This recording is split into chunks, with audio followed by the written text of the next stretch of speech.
সেই সময়ে সবাই অত্যন্ত কঠোরভাবে পর্দা প্রথা মেনে চলত। মেয়েদের অন্দরমহল এবং পুরুষদের বহির্মহল ছিল সম্পূর্ণরূপে আলাদা। ভেতর বাড়ির মহিলারা খুব প্রয়োজন ছাড়া সাধারণত বাইরে আসতেন না, আর বাইরে থেকেও ভেতর বাড়িতে যাওয়ার অনুমতি বাইরের লোকদের ছিল না। যাই হোক, এখন আসল ঘটনায় আসি। একবার আমার মা তার বাবার বাড়িতে নায়র যান। 1 সপ্তাহ থাকার পরে বাবা গিয়ে মাকে নিয়ে আসবেন এরকমই কথা হলো। তো আমার মায়ের বাবার বাড়ি ছিল বেড়া উপজেলা থেকে 10 কিলোমিটার দূরে তলট নামের গ্রামে। বেড়া আর তলট এই 2 গ্রামের মাঝে পড়ে করমজা নামের আরেকটি গ্রাম। করমজা ছিল বেশ নিরিবিলি, একেবারেই অজপাড়া গাঁ, আর মানুষের বসতি ছিল একেবারেই কম। সেখানে রাজত্ব ছিল শতবর্ষী আর বিরাটাকার সব মহিরুহুদের। গ্রামের রাস্তার 2 পাশে বৃক্ষগুলো এতই বিশালাকার ছিল যে দিনের বেলাতেও রোদের আলো ঠিকমতো পৌঁছত না, আর বিকালের বৃক্ষগুলো বয়সের কারণেই কিনা কুঁচকুঁচে কালো বর্ণ ধারণ করেছিল, আর রাস্তার 2 পাশ ছিল বিস্তীর্ণ জঙ্গল। যাই হোক, কথা মতো নির্ধারিত দিনে বাবা প্রস্তুতি নিচ্ছিলেন মাকে আনতে যাওয়ার, কিন্তু ব্যবসায়িক নানান ঝামেলা সারতে সারতে সন্ধ্যা গড়িয়ে রাত হয়ে গেল। পরের দিনেও বাবার খুব জরুরি একটা কাজ ছিল। তিনি ঠিক করলেন যত রাতই হোক না কেন আজকেই তিনি তলট যাবেন এবং কাল সকাল সকাল মাকে ফেরত নিয়ে আসবেন। অবশেষে রাত 9টার দিকে বাবা কাজ শেষ করতে পারলেন এবং বের হতে পারলেন। 9টা মানে গ্রামে তখন প্রায় নিশুতি রাত। পুরো জনমানব শূন্য রাস্তা ধরে যাত্রা শুরু করলেন তিনি। দিনের বেলা রিক্সা বা ভ্যান গাড়ি পাওয়া গেলেও অত রাতে কিছুই হয়তো পাওয়া যাবে না ভেবে হাঁটতে হাঁটতে তিনি যাত্রা শুরু করলেন। শরতের পরিষ্কার আকাশ, জ্যোৎস্না, পেজাতুলোর মতো মেঘ আকাশ জুড়ে। ঝিলে পানিগুলো চিকচিক করছে, জ্বলছে হীরের মতো। জ্যোৎস্না গলে গলে পড়ছে পাতার ফাঁক দিয়ে। গাছের পাতায় মৃদুমন্দ যেন রাতের গান শোনাচ্ছে, আর তার সাথে সুর তুলছে অসংখ্য ঝিঝি পোকা। সেই সাথে অগণিত জোনাকির মিটিমিটি আলো অসাধারণ এক মোহনীয় পরিবেশ তৈরি করল। বাবা এই অসাধারণ দৃশ্য অবলোকন করতে করতে হেঁটে চললেন। সময় পেরিয়ে গেল বেশ কিছু। বেড়া উপজেলা শেষ করে এবার করমজা গ্রামে প্রবেশ করলেন তিনি। রাত তখন আনুমানিক 11টা। করমজা গ্রামে প্রবেশের সাথে সাথে যেন পুরো পরিবেশটা একটি স্পষ্ট পরিবর্তন টের পেলেন তিনি। সেই মায়াময় মোহনীয় আবেশটি কেটে গিয়ে এক অদ্ভুত থমথমে গুমোট একটি পরিবেশের অবতারণা হলো। বাবা খুব অবাক হয়ে খেয়াল করে দেখলেন যে জোনাকিরাও কোথায় যেন গায়েব হয়ে গেছে, ঝিঝি পোকার ডাক থেমে গেছে, আর বিরাট কালো মহিরুহগুলো যেন ইচ্ছে করে জ্যোৎস্নাটাকে ঢেকে দিয়ে আরো গা ছমছমে করে তুলল পুরো পরিবেশটি। বাতাসের মৃদুমন্দও থেমে গেল। এখন বাবার নিজের পায়ের আর নিঃশ্বাসের শব্দ ছাড়া আর কোনো শব্দ নেই। ভয়ঙ্কর এক নীরবতা। হঠাৎ বাবা স্পষ্ট শুনলেন পেছনে কারো পায়ের আওয়াজ। থপ থপ করে পা টেনে টেনে যেন হেঁটে আসছে কেউ। বেশ জোরে জোরে শব্দ হচ্ছে। বাবা পেছনে ঘুরে তাকালেন, আর যা তিনি দেখলেন তার মেরুদণ্ড বরাবর ঠান্ডা শীতল স্রোত নেমে গেল। একটা বিরাট লম্বা মানুষের মতো অবয়ব রাস্তায় হাঁটছে, তবে সেটি বাবার বরাবর আসছে না, বরং সেটি রাস্তাটি আড়াআড়ি পার হয়ে সোজা অপর পাশের জঙ্গলে ঢুকে পড়ল। এত অস্বাভাবিক লম্বা কোনো মানুষের পক্ষে হওয়া অসম্ভব। বাবা পুরনো দিনের পরহেজগার মানুষ। তিনি স্পষ্টই বুঝলেন খারাপ কিছুর মুখোমুখি হতে যাচ্ছেন তিনি। এরকম সময় কি করতে হয় খুব ভালোই জানেন তিনি। প্রথমেই মনে জোর করে অসীম সাহস সঞ্চার করলেন তিনি। ওটা যাই হোক না কেন, ওটাকে কিছুতেই বুঝতে দেয়া যাবে না যে তিনি ভয় পেয়েছেন। তিনি মাথা উঁচু করে আত্মবিশ্বাসের সাথে দ্রুত পা চালালেন। তিনি উচ্চস্বরে পাঠ করতে থাকলেন আয়াতুল কুরসি আর 3 কুল সূরা। বাবা খেয়াল করলেন ওনার বরাবর বনের মধ্যে তীব্র সরসর মচমচ শব্দ হচ্ছে এবং ওনার সাথে সাথেই আগাচ্ছে। বাবা সেগুলোকে পাত্তা না দেবার ভান করে দ্রুত পা চালালেন। কিছু দূর যাবার পর হঠাৎ আবার উচ্চ ফ্রিকোয়েন্সির এক কর্কশ হাসি ভেসে এলো রাস্তার একেবারে পাশ থেকেই, যেন বাবার একেবারে পাশেই। শব্দটি হায়নার হাসি আর নেকড়ের গর্জনের মিশ্রণ। বাবা পণ করলেন, কিছুতেই টলবেন না তিনি। অনেকটা দৌড়ের মতো করে হাঁটতে থাকলেন।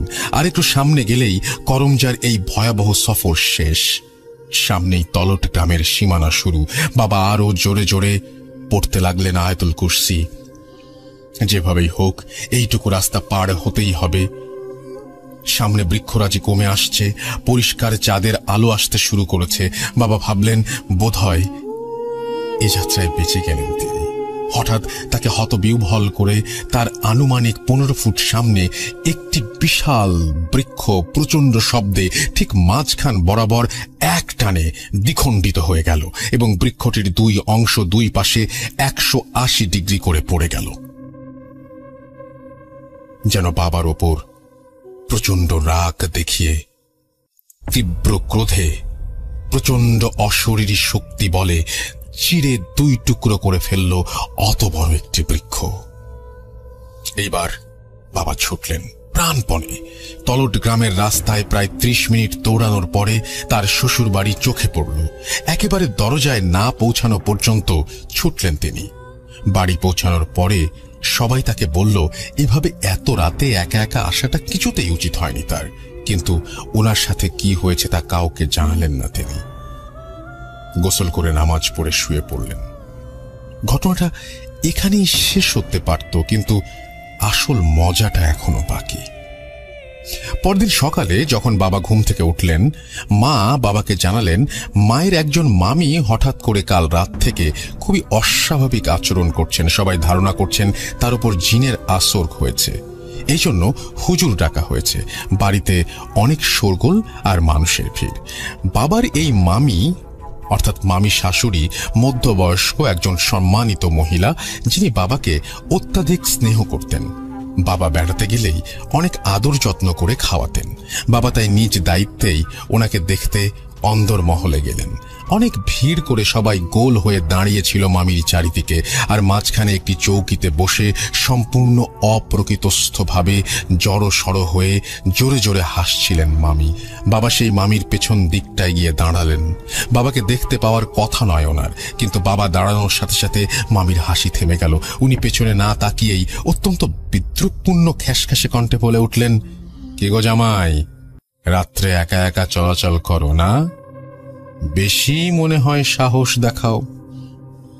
সিফাতুল্লাহর মাইয়ার জামাই দেখা বাইচে গেলি, এই বেলা খালি গাছগাছরা ছিঁড়ে দিলাম, ইত্যাদি ইত্যাদি। এই বলে সে মামির কি খিকখিক হাসি, যেন খুব মজা করে হাসছেন তিনি। বাবা বাকশূন্য হয়ে কিছুক্ষণ দাঁড়িয়ে রইলেন। এরপর দ্রুত মাকে নিয়ে বেড়ার উদ্দেশ্যে রওনা হয়ে পড়লেন। শোনা গেল সেই মামি হুজুরের রুকাইয়াতে সুস্থ হয়ে ওঠেন। আরো কিছু কথা প্রসঙ্গক্রমে বলতেই হয়। আমার নানির বাবা সিফাতুল্লাহ জিন পালত। আগেকার দিনে ওই গ্রামে যখন মারামারি লাগতো, তখন সিফাতুল্লাহর কাছে রিকোয়েস্ট আসতো জিন দ্বারা জিতিয়ে দেবার জন্য। তখন উনি ওনার পক্ষের লোকদের দলে জিন হাজির করতেন। সে কি পাওয়ার হয়ে যেত তাদের, অপর পক্ষকে মারপিট করে কাবু করে ফেলত তারা। সিফাতুল্লাহ নাকি ধুতি পরতেন, হাতে একটা লাঠি থাকত, আর উনি গ্রামের মাতবর ছিলেন। ঘটনাটি এখানেই শেষ। আমার কাছে খুবই অদ্ভুত এবং রোমহর্ষক লেগেছে। এরকম আরো অনেক ব্যাখ্যাতীত ঘটনা আছে আমার কাছে, সময় করে পাঠাবো ইনশাল্লাহ। সবার জন্য অনেক দোয়া ও শুভকামনা রইল। আমি আমার লাইফের একটি ঘটনা আজকে আপনাদের সাথে শেয়ার করতে যাচ্ছি। ঘটনাটি মূলত ঘটে হচ্ছে 2011-তে। তখন আমরা ইউনিভার্সিটিতে পড়ি আমার ফ্রেন্ড সার্কেলের সাথে।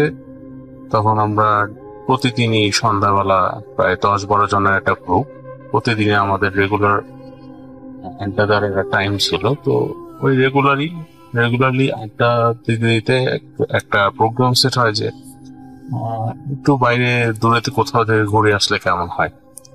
তো সেদিন সবাই এক্সাইটেড ছিল বিষয়টা নিয়ে, সবাই ডিসকাস করলাম আমরা। তো যেহেতু সাডেন প্ল্যান করা, বাজেটের বিষয়ও থাকে এখানে, যেহেতু আমরা সবাই তখন স্টুডেন্ট, আমরা প্ল্যান করলাম যে এই বান্দরবনে যাব আমরা। কারণ আমাদের ফ্রেন্ড, তারা আব্বার ট্রাভেল এজেন্সি আছে, সে ওখানে ফ্ল্যাট কিনে রাখছে, যাতে তার টুরিস্টরা আসলে ওখানে মানে গেস্ট রুম হিসেবে, গেস্ট হাউস হিসেবে সেটা রেন্টে ইউজ করতে পারে। তো আমরা যেদিন মানে প্ল্যানটা করি, ও বললো যে আগামী 1 সপ্তাহ পর্যন্ত ওদের ওই গেস্ট হাউসটা বা ফ্ল্যাটটা কোনো বুকিং নেই। তো চিন্তা করলাম, যেহেতু আমরা শর্ট নোটিসে করতে চাচ্ছি, এর চেয়ে ভালো আর কিছু হতে পারে না। আর বলতে গেলে ভাগ্যের খেলায় এটা আমাদের মিটিয়ে দিয়েছে। তো আমরা খুবই খুশি যে ফ্ল্যাট পাচ্ছি, করতে যাচ্ছি প্রায় 3-4 দিন, যতদিন আমরা থাকবো ওইদিকে। তো খুবই এক্সাইটেড। পরের দিনই আমরা রওনা দিই। তো ওই বাড়িটা হচ্ছে বান্দরবন শহরের থেকে একটু দূরে, প্রায় আধা ঘন্টার রাস্তা। আর ওই বাড়িটা থেকে স্বর্ণ মন্দির একদম ক্লিয়ার দেখা যায় যদি ছাদে উঠি। তো জায়গাটার নামটা ঠিক আমার এখন মনে পড়তেছে না। যাই হোক, বাড়িটা খুবই সুন্দর, আশপাশ দিয়ে বাড়িটা খুবই খোলামেলা, বেশ বড় বড় রুমগুলো, 3 BHK ফ্ল্যাট, ওটা প্রায় 6 তলা বাড়ি। বাড়ির পিছনে সুন্দর খোলা জায়গা, বাগানের মতো বসার জায়গা আছে ওখানে, সানশেড আছে। তারপর মানে মোটামুটি ছোটখাটো বিয়ের প্রোগ্রাম করার মতন জায়গা ওটা বলা যায়। তো আমাদের খুব ভালোই লাগলো, কারণ আমরা যেরকম চাচ্ছিলাম নিরিবিলি, রাত্রে আমাদের ফায়ার ক্যাম্প প্লাস বারবিকিউ করার কথা, সেই অনুযায়ী আমাদের মানে ওই পরিবেশটা খুবই মানানসই হয়ে গেল। তো আমরা সবাই খুব খুশি, যেহেতু মনের মতন পেয়ে গিয়েছি, আর কোনো চিন্তা নেই। তো আমরা সবাই সবার মতন রুমে গিয়ে ফ্রেশ ট্রেশ হয়ে আমরা শোয়ার জন্য ডিনার করে শুবো, সে প্রিপারেশন নিচ্ছি। তো সেদিন রাতে আমরা ঘুমায় পড়ি। পরদিন সকালে দারোয়ান এবং ওই কেয়ারটেকার ওখানকার, তাদের সাথে আমরা ভালো মতন পরিচয় হই। তারা মানে খুবই ভালো মনের মানুষ, বলতে গেলে আসলে খুব মন খুলে কথাবার্তা বলতে পারে। ওখানকার লোকাল ওরা, ওদের কথাবার্তা খুব ভালোই লাগলো শুনতে। তো যাই হোক, রাত্রেবেলা অ্যাজ ইউজুয়াল ওরা আমাদেরকে বারবিকিউ করার জন্য, বনফায়ার করার জন্য যা যা ইকুইপমেন্ট দরকার সবই ওরা ম্যানেজ করে দিল, সবকিছু ওরা সেট করে দিল। আমরা রিকোয়েস্ট করলাম ওদেরকে আমাদের সাথে থাকার জন্য, 10টা পর্যন্ত থাকবো, কিন্তু এরপরে আর থাকবো না, ওদের সকালবেলা উঠতে হবে, এর জন্য ওরা চলে গেল। যাই হোক, আমরা প্রায় 12টা পর্যন্ত সেখানে, 12টা কি 1টা পর্যন্ত ওই বাড়ির পিছনে পার্টি করলাম, গান বাজনা করলাম, মজা করলাম, তারপরে ঘরে এসে বললাম। এরপর থেকে আর কি, ঘরে আসার পর থেকে আর কি সমস্যাগুলো শুরু হয় আসলে। সর্বপ্রথম যে সমস্যাটা হয় সেটা হচ্ছে যে আমাদের সবারই মানে কেমন জানি মেজাজটা বিগড়ে যায়, আর মাথা হালকা হালকা ব্যথা করতে শুরু করে। তো আমি ফার্স্টে বলি যে আমার মাথাটা ব্যথা করতেছে, কফি খাবো, তোরা কেউ খাবি? আমরা সাথে করে মোটামুটি এই টাইপের কিছু কিছু মানে ইনগ্রেডিয়েন্টস নিয়ে গিয়েছিলাম, যেগুলো মানে আমাদের লাগবে, যেমন কফি, কোক, ফ্রুটস, এই টাইপের বিস্কিট, কুকিজ। আর একটা জিনিস বলে রাখি যে আমাদের গ্রুপের মধ্যে ড্রিঙ্কস করে না কেউ, কারো কোনো ব্যাড হ্যাবিট নেই। 3-4 জন আছে শুধু ওদের স্মোক করার অভ্যাস, কিন্তু এছাড়া অন্য কোনো খারাপ কোনো অভ্যাস আমাদের কোনো গ্রুপের কারোরই নেই। তো এই সমস্ত কারণে যে মাথা ব্যথা হবে বা ওই টাইপের কোনো কিছু না। তারপর আমরা যখন মানে সবাই একসাথে বলতেছি যে হ্যাঁ সবারই মাথা ব্যথা করতেছে, তো সবাই চিন্তা করলাম যে যেহেতু ট্রাভেল করছি আমরা গতকাল, আর সারাদিন এক্সাইটেড কাজ করছি, দৌড়াদৌড়ি করছি, সেই কারণে হয়তো টায়ার্ডনেস এর কারণে এরকম হচ্ছিল। যাই হোক, তো সবাই আসলে মানে আমি চা বানাচ্ছি, আর সবাই কেমন যেন মুখ গোমরা করে ঘরের ভিতরে বসে আছে। ড্রয়িং রুমে আমার 3 ফ্রেন্ড একসাথে বসছে, হঠাৎ করে ওদের ভিতরে কেন যেন একটা কথা কাটাকাটি শুরু হয়ে গেল। বিষয়টা আমার কাছে মানে অদ্ভুত লাগলো, কারণ আমাদের এই ওদের মধ্যে কথা কাটাকাটি হওয়ার কোনো কারণে নেই, কোনো সময় হয় না। আর ওরা এরকম না, কথা কাটাকাটি করার মতন ছেলে ওরা না। তো হঠাৎ করে মানে যে তুচ্ছ বিষয় নিয়ে কথা কাটাকাটি শুরু করলো। আমি শুনতেছি অনেকক্ষণ ধরে, আমি চিন্তা করলাম যে জিনিসটা থেমে যাবে, দেখি না আমার মতন আর বাড়তেছে, ওদের গলার টোনটা বাড়তেছে। তো আমি সাথে সাথে মানে কিচেন থেকে চলে গেলাম, সামনে গিয়ে বললাম, ভাই তোরা কি করতেছিস, কি হয়েছে, সমস্যা কি? তো ওরা বলতেছে, হঠাৎ করে মানে ওদের চেহারা দেখে অবশ্য মনে হলো কি যে কোন একটা ঘোরের ভিতরে ছিল বা হেডফোটাইজড অবস্থায় ছিল। আমি যে ওদেরকে ঘুম থেকে উঠালাম, এমন ভাবে আমার দিকে তাকালো। তো আমার দিকে তাকালো পরে বলতেছে, এক দুই সেকেন্ড চিন্তা করি, কি চিন্তা করে যেন বললো, আসলে মাথাটা ব্যথা, আমাদের কি যে করতেছে আমরা নিজে বুঝতেছি না। এরকম বলে ওরা আবার সোফার মধ্যে বসে একের উপরে বলতেছে সরি সরি, যেটা কখনো করে না আসলে। আমাদের মধ্যে যত দুষ্টুমি ফাজলামি করি না কেন, যত এগুলো আমরা কখনো সরি বলি না একজন বা থ্যাংক ইউ এই টাইপের কিছু করি না। আমরা ফ্রেন্ডশিপটা খুব স্ট্রিক্টলি মেনটেন করি আসলে আমাদের। তো আমার কাছে খুব অড লাগলো যে এরকম বিহেভ করতেছে, আর সবার মন মানসিকতা একসাথে এরকম কেন হলো আমি বুঝতেছি না। তো হঠাৎ করে আমার মাথার মধ্যে একটু একটা জিনিস নাড়া দিল, কারণ এই টাইপের মানে প্যারানর্মাল সমস্যা সম্বন্ধে আমার কিছুটা হলেও ধারণা আছে, কারণ আমার মানে ফ্যামিলিগত ভাবে অনেক কিছু এটা আমি এক্সপিরিয়েন্স করছি। এই টাইপের আমাদের ফ্যামিলিতে এই টাইপের অনেক সমস্যা হচ্ছে বা হয় বা হয়েছিল বলা যায়। তো সেখান থেকে আমার একটা ঘটনার কথা মনে পড়ে, এই টাইপের এই ঝগড়ার বিষয়টা। তখন আমার মাথায় নাড়া দেয় যে এই টাইপের কিছু কিনা নাকি টায়ার্ডনেস থেকে হচ্ছে।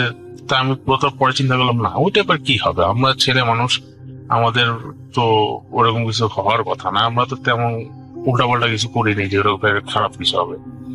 যাই হোক, তো সেদিন রাতে আমরা ঘুমিয়ে যাই যে যার মতো। আমি একটু রাত পর্যন্ত জাগনা থাকি, একটু হাঁটাহুটি করি, তারপরে দেখা যায় 3টা বা 4টার দিকে ঘুমিয়ে পড়ি। তো পরের দিন সকালে আমরা ঘুম থেকে উঠে বাইরে ঘুরতে যাওয়ার জন্য রেডি হই। তখন আর কারো মাথার মধ্যেই গতকাল মানে আগের দিন রাতের কথাটা আর কারো মাথার মধ্যে নেই যে একটা ঝগড়া লাগছিল বা কোনো কাটাকাটি হয়েছে, ওরকম ওই দেশটাই মানে কারোর মধ্যে নেই বা কারোর মধ্যে মনেই নেই আমার কাছে লাগতেছে এরকম। তো যাই হোক, সারাদিন ঘোরাঘুরি করলাম।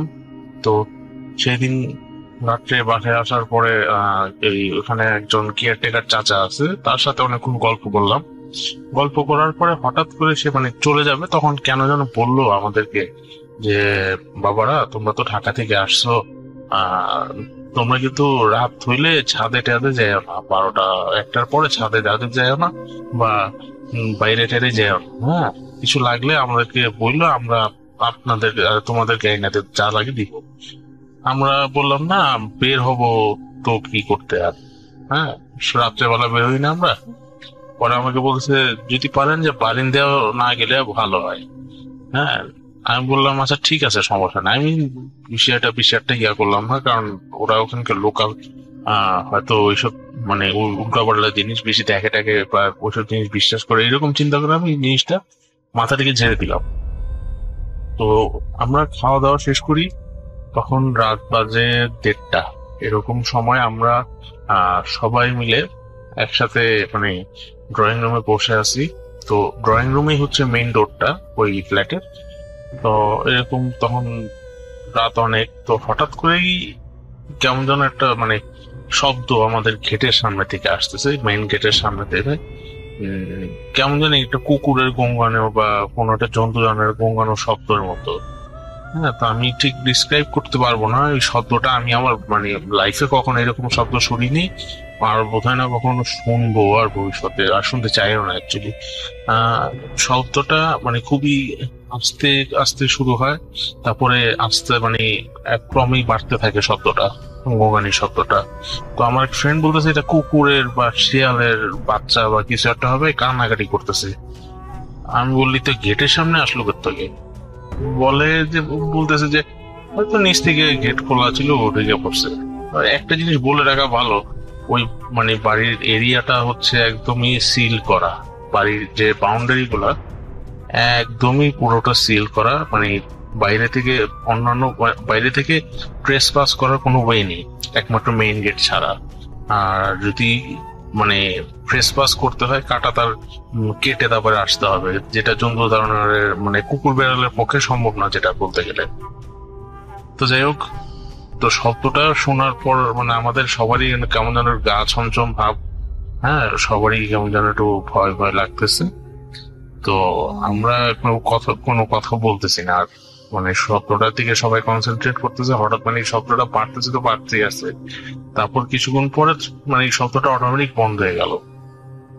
বন্ধ হয়ে যাওয়ার পরে তো সবার কেমন জানি, মানে সবার ভিতরে একটা কেমন জানি ভয় ঢুকে গেল। মানে বিশেষ করে আমি চিন্তা করতেছি শব্দটা আমি কোনো কিছুর সাথে মিলাতে পারতেছি না, তার কারণটা কি? যে এরকম শব্দ তো কোনো জানোয়ারের হয় বলে আমার মনে হয় না। আমি কুকুরের কান্না বা বিড়ালের কান্না অনেকবার শুনছি, কিন্তু এইরকম হয় বলে তো, যাই হোক হতে পারে বন্য প্রাণীর হয়তো ভয়েস এরকম হতে পারে, আমি শিওর না। তারপরে প্রায় কিছুক্ষণ পরেই যখন একটু আমরা কথাবার্তা শুরু করলাম, তখন হঠাৎ করেই 4-5টা কুকুর বোধহয় একসাথেই হবে, যে আমাদের বাড়ির মানে যে সাইডটাতে আমরা বারবিকিউ পার্টি টাটি করলাম ওখান থেকে চিল্লাচিল্লি শুরু করছে। তো যখন কুকুর এরকম মানে ডাকাডাকি শুরু করলো, তখন মানে সবাই আবার মানে চমকে গেল যে বিষয়টা কি হচ্ছে এখানে। তো কুকুর আবার এখন এত রাত্রে কুকুর ডাকে কেন? আরেকজন বলতেছে কুকুর না, এটা শেয়াল, কারণ ডাকটা শেয়ালের মতো। না, আমরা আসলে অতটা মানে না, মানে এই বিষয়ে পারদর্শী না যে শিয়ালের ডাক আর কুকুরের ডাকটা আলাদা ভাবে করবো। তবে আমাদের মধ্যে দুইজন বলতেছে যে ওটা শিয়ালের ডাক, কুকুরের ডাক। আমি বলি আচ্ছা ঠিক আছে, যেটাই হোক, এরকম ডাকাডাকি করার মানেটা কি? তো যাই হোক, এরকম 1টা 2টা 3টা 4টা 5টা 6টা আমার মনে হয় মানে ওখানে ওই সময় প্রায় 20-30টার মতন এরকম কুকুর বা শিয়াল যাই হোক, একসাথে পুরো বাড়িটা ঘেরাও দিয়ে এরকম ডাকাডাকি শুরু করছে। তো আমরা মানে মোটামুটি বেশ ভয় পেয়েছি সবাই, সবাই একটা প্যানিকের ভিতরে এসে পড়ি। আমি দারোয়ান চাচা বা ওইখানকার কেয়ারটেকার যে, তাকে ফোন করি। তো সবচেয়ে অদ্ভুত বিষয় যেটা, ওই ফ্ল্যাটের ভিতরে কখনোই নেটওয়ার্ক ডাউন থাকে না।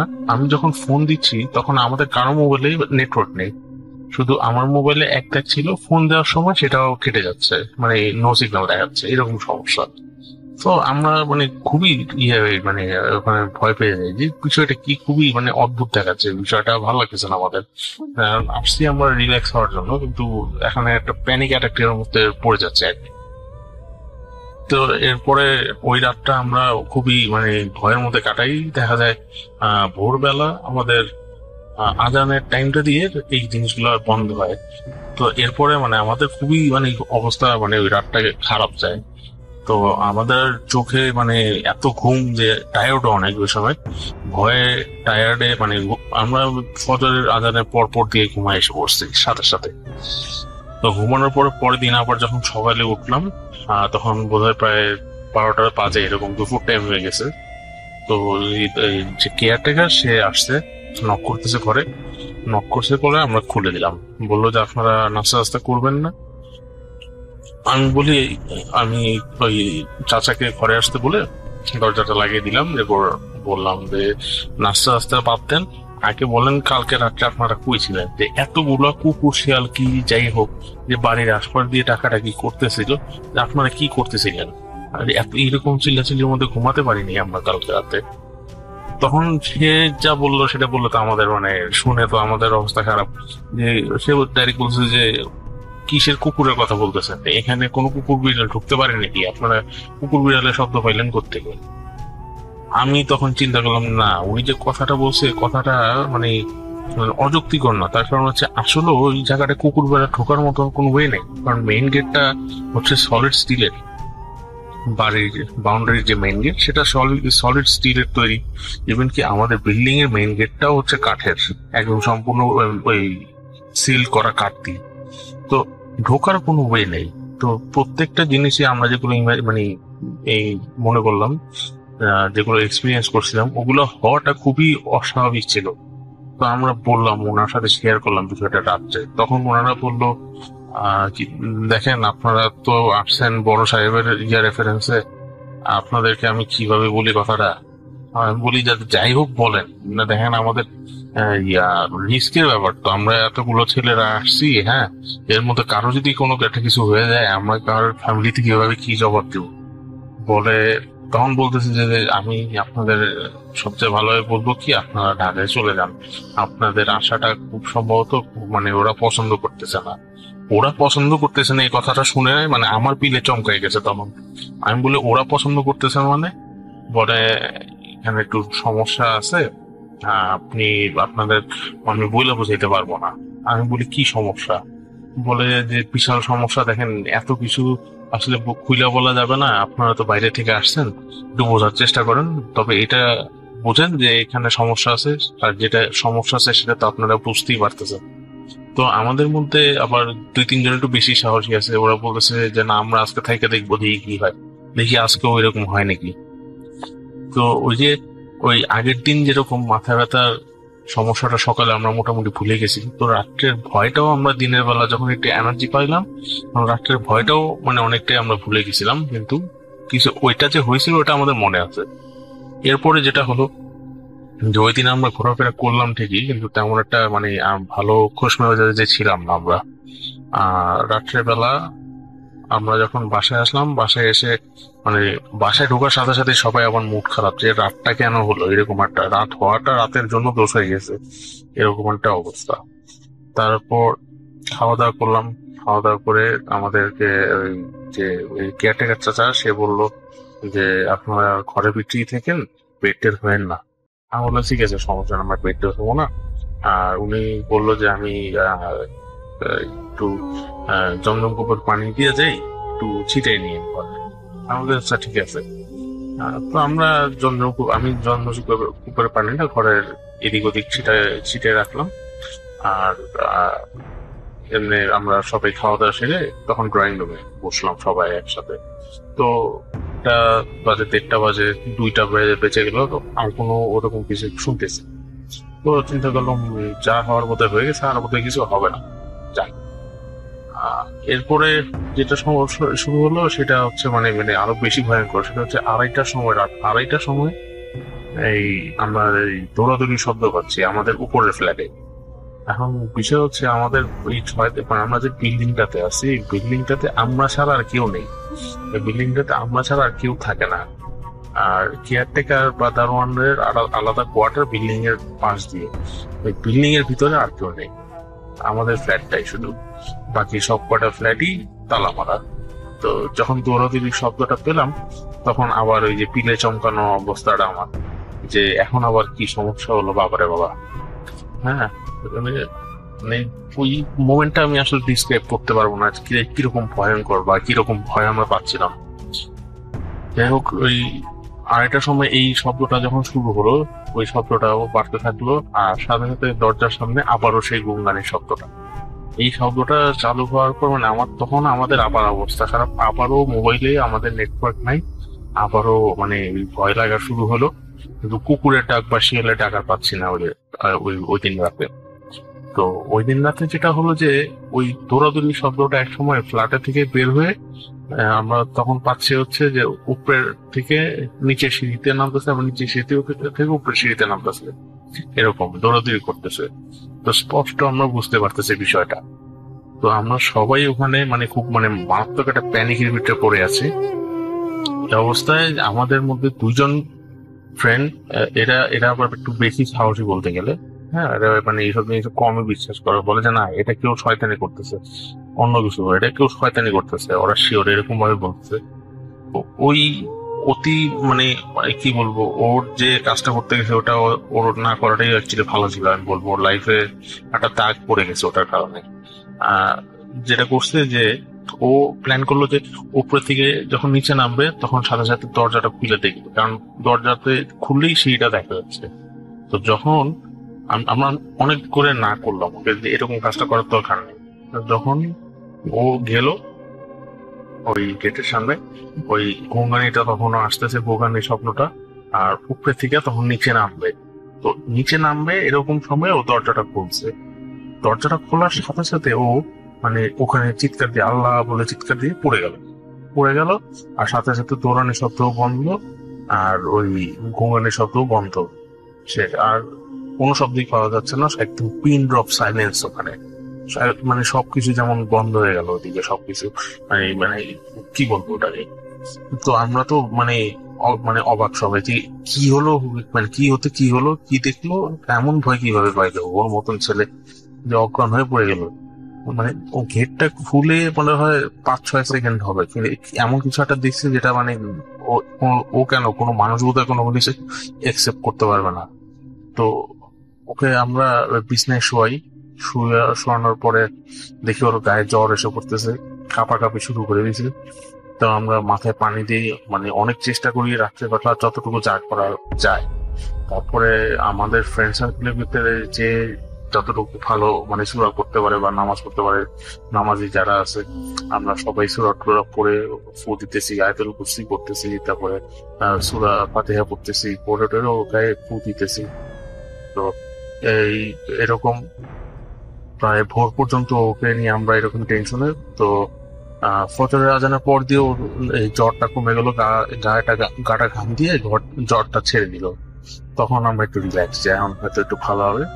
তো আমরাও সবাই টায়ার্ড, যেহেতু ঘুমায় পড়লাম মোটামুটি 2-3 ঘন্টার মতন একটু ঘুম দিলাম। ভোরবেলা আবার 7টা-8টার সময় উঠলাম। ও সকালবেলা 7টা-8টার সময় উঠেই আমরা ফার্স্টে ওকে চেক করতেছি যে ও ঠিক আছে কিনা।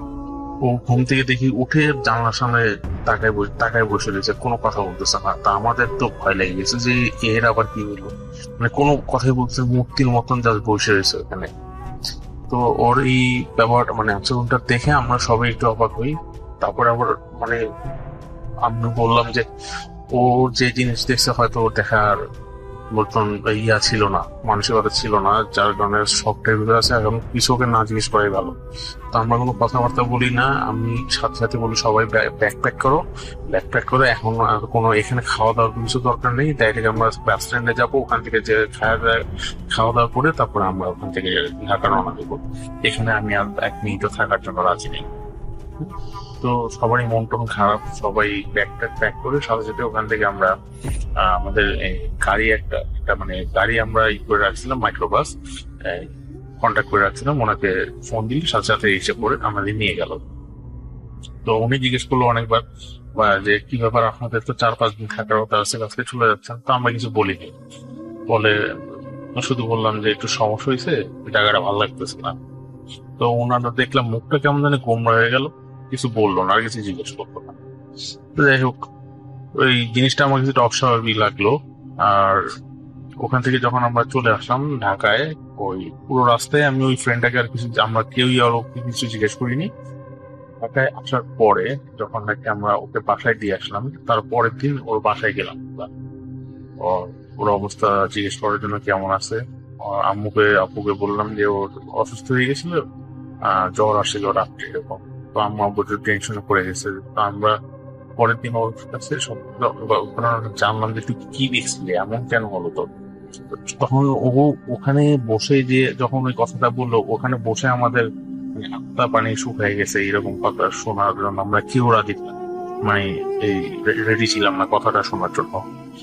যেটা বললো যে যখন নাকি গেটটা খোলার সাথে সাথে নাকি দেখে যে এই সিঁড়ির রেলিং এর সাথে হেলান দিয়ে একটা ছোট্ট বাচ্চার মতন বসে মানে কান্না করতেছে, মানে বসে রয়েছে। ওর মুখ দিয়ে গঙ্গানি শব্দটা বেরোতেছে, আর ধরে যে নামতেছে, মানে কেমন মানে মানুষের মতন আকৃতি, কিন্তু সম্পূর্ণ শরীরটা কালো লোম দিয়ে ঢাকা।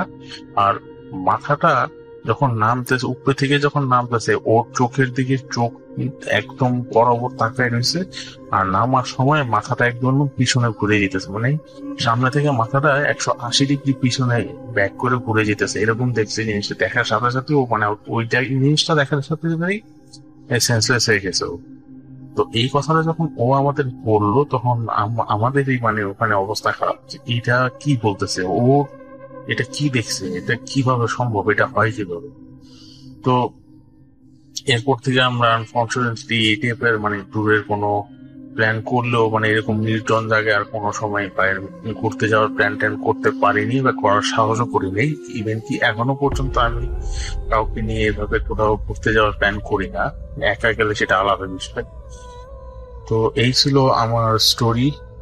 আর জানাবেন কেমন লাগলো আমার ঘটনাটা। এটা আমাদের লাইফে ঘটে যাওয়া প্রথম ঘটনা বলবো না, এরকম অনেক কিছু আমি এক্সপিরিয়েন্স করেছি লাইফে। তার মধ্যে একটা আমি আপনাদের সাথে সবার সাথে শেয়ার করলাম। So thank you very much. এখন চলে যাব আমাদের পরবর্তী ঘটনায়। আমি আসলে আই এম গেটিং ইমোশনাল, এটা হওয়া ঠিক হবে না, শোয়ের এখন অনেক বাকি। সো আমরা সেকেন্ড ঘটনায় চলে যাচ্ছি। অ্যান্ড এই ঘটনাটি একটা গ্রামের ঘটনা। এনজয় করুন। যারা যারা এই মুহূর্তে ভূত.com শুনছেন তাদেরকে আমার পক্ষ থেকে স্বাগত। যারা যারা ভাবছেন যে না, গ্রামগঞ্জের ঘটনা তো শোনাই হচ্ছে না, বা হয়তো ভাবছেন যে গ্রামের ঘটনা কখন শুনবো, আরে হ্যাঁ, তাদের জন্য আজকে সেই রকমই একটা অজপড়া গ্রাম থেকে ঘটনা নিয়ে আপনাদের সঙ্গে যোগ দিয়েছি আমি শামীম। যে ঘটনাটি ঘটেছে রাজশাহীর বাঘা থানার কোনো এক গ্রামে। ঘটনার সময়টা ছিল আজ থেকে ওই 5-6 মাস আগে। ঘটনাটি যার সঙ্গে ঘটেছিল তার নাম আফতাব মিয়া। লোকটির 2 মেয়ে। বড় মেয়ের বিয়ে হয়ে গিয়েছিল ঘটনার 12-13 দিন আগে, আর ছোট মেয়েটার বয়স এই হয়তো 3-4 বছরে পড়েছে। ঘটনা কিন্তু ওই বড় মেয়েকে কেন্দ্র করেই কিছুটা, মানে হয়েছিল এমন যে বড় মেয়েকে তার শ্বশুর বাড়িতে দেখতে যেতে হবে আফতাব মিয়াকে। আফতাব মিয়া ছিলেন খুবই সাদাসিধে মনের মানুষ আর বড্ড মন ভোলা। তো মেয়েকে যেখানে বিয়ে দিয়েছিলেন সেই গ্রামে তিনি জীবনে একবারই গিয়েছিলেন। গ্রামটির দূরত্ব আফতাব মিয়ার গ্রাম থেকে 25-26 কিলোমিটার দূরে হবে। ওই গ্রামটি প্রায় পদ্মা নদীর কোল ঘেঁষে গড়ে উঠেছিল। একেবারে নতুন একটি গ্রাম এবং খুব বেশি বাড়িঘর নেই সেখানে। তবে যাতায়াত ব্যবস্থা খুব একটা খারাপ ছিল না। তবে সেটা দিনের বেলা। সন্ধ্যা নামতেই রাস্তাঘাট কেমন যেন থমথম করতে শুরু করে। আফতাব মিয়া নিজ বাড়ি থেকে দুপুরের খাওয়া দাওয়া শেষ করে রওনা দিলেন মেয়েকে দেখতে যাবার উদ্দেশ্যে। সময়টা ছিল শীতকাল। ঠিকানাটা ঠিকঠাক মুখস্থ করে তিনি এগিয়ে চললেন তার অভীষ্ট লক্ষ্যে বা অভীষ্ট গন্তব্যে। নতুন জামাই বাড়ি যেতে গেলে তো সামাজিকতার খাতিরে অনেক কিছু নিয়ে যেতে হয়, খাবার দাবার, এটা ওটা সেটা। তাই আফতাব মিয়া বাঘা বাজার থেকে তার কেনাকাটাগুলো শুরু করলেন। তিনি মাছ কিনলেন, মিষ্টি কিনলেন, আরো অনেক জিনিসপত্র ইত্যাদি ইত্যাদি। সবকিছু কিনে শেষ করতে করতে তার বেশ দেরি হয়ে গেল, কারণ বাজারে সেই দিন প্রচন্ড ভিড় লেগেছিল। যা হোক, আর কোন রকম দেরি না করে তিনি একটি ভ্যান ভাড়া করে দ্রুত এগিয়ে চললেন জামাই বাড়ির দিকে। বলে রাখি যে জামাই বাড়ি যেতে গেলে একটি ছোট বাওড় পার হতে হয়। বাওড়ের এ পাশ পর্যন্ত এক রুটের গাড়ি চলাচল করে, আর বাওড়ের ওই পাশটাতে ওই গ্রামের ভ্যান ট্যান বা ওই গ্রামের রুটের ভেতরে গাড়ি চলাচল করে, 3 চাকার গাড়ি, এই সমস্ত গাড়ি। বাউড় পর্যন্ত পৌঁছাতে পৌঁছাতে বেশ সন্ধ্যা হয়ে গেছে আফতাব মিয়ার। তাড়াহুড়ো করে তিনি ভ্যান থেকে মালামালগুলো নিয়ে এগিয়ে গেলেন সাঁকো পাড়ি দিতে। কিন্তু পার হয়ে দেখলেন সাঁকোর ওই পাশে কোনো যানবাহনই নেই। অবশ্য ওইখান থেকে খুব বেশি দূরে নয় তার জামাই বাড়ি, বড়জোর 3 কিলোমিটার হবে।